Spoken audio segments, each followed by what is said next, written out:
Je vais analyser une série de vidéos qui peut être potentiellement choquante pour certaines personnes, donc si tu es plutôt sensible, je t'invite à swiper. Si tu es intéressé de connaître mes analyses parce que ça va être très intéressant et tu vas certainement apprendre quelque chose, je t'invite à suivre la vidéo. C'est parti. Ok, bon, dans un premier temps, ce qu'on voit, c'est que le chien n'est pas du tout libre de ses mouvements. Et il y a zéro respect des codes canins. Le chien, du coup, s'exprime, on le voit très bien, c'est très très clair. Donc la personne qui filme aurait dû largement prévenir l'autre personne qui, du coup, bloque le chien. On ne tient pas un chien de cette manière-là.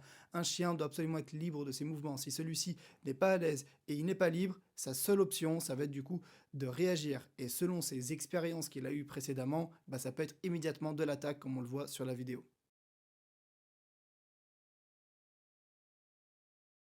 Encore un exemple que le manque de connaissances chez le chien augmente le risque d'accident. On voit clairement que l'adulte qui filme est totalement irresponsable et manque cruellement de connaissances chez le chien.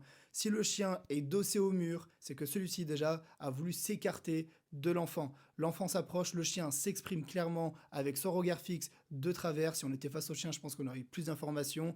Et forcément, vu que celui-ci est dos au mur, il n'a pas d'autre solution que de réagir sur l'enfant.